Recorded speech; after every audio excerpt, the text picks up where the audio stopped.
কথাসাহিত্যিক হুমায়ূন আহমেদের ইচ্ছা অনুযায়ী নুহাশপল্লী হচ্ছে এ সাহিত্য স্রষ্টার চিরনিদ্রার স্থান।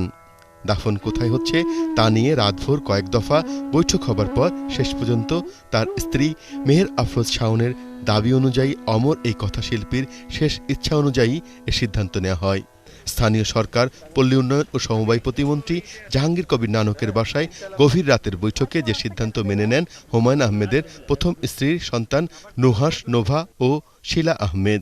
হুমায়ূন আহমেদের যে সন্তান যারা আছে তারা কোনোভাবেই চাইছে না যে হুমায়ূন আহমেদের তার দেহটি যে বারডেমের যে মানে একটা হিমঘরে যে পড়ে আছে সেটা তাদের মানে পক্ষে সহ্য করা সম্ভব না।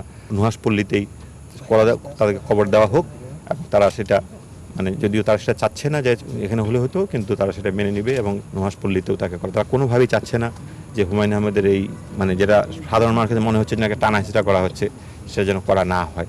এর আগে সোমবার সন্ধ্যায় হুমায়ূন আহমেদের ছোট ভাই ডক্টর মোহাম্মদ জাফর ইকবাল এবং সাহিত্যিক ও সাংস্কৃতিক ব্যক্তিত্বরা হুমায়ূন আহমেদের আরেক ছোট ভাই আহসান হাবিবের পল্লবীর বাসায় এ নিয়ে হুমায়ূন পরিবারের সদস্যদের সাথে প্রথম বৈঠক করেন।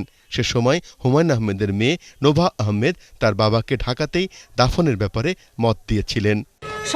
সবার একটা দাবি আছে, এটা একটা পয়েন্ট যে এমন একটা জায়গা আমরা চাই যেখানে সবাই অ্যাক্সেস করতে পারবে, সবাই দোয়া করতে পারবে। দ্বিতীয়ত হচ্ছে আমাদেরকে বাবা বারবার বলেছেন যে নুহাশপল্লীতে কবরস্থান বানাতে চায় না। আর তারপর পরেই নানকের বাসায় সাহিত্যিক ও সাংস্কৃতিক ব্যক্তিত্বরা হুমায়ূন পরিবারের সদস্যদের নিয়ে দ্বিতীয় দফা বৈঠকে বসেন। এরপর হুমায়ূন আহমেদের দ্বিতীয় স্ত্রী মেহের আফরোজ শাওনের সাথে আলোচনা করেন তারা।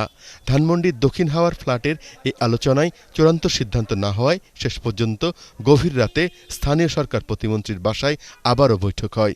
এখান থেকেই কালজয়ী এই সাহিত্যিকের নুহাশপল্লীতে চিরনিদ্রায় শয়নের স্থান নির্ধারণ করা হয়। আরিফ হোসেন, এটিএন বাংলা, ঢাকা।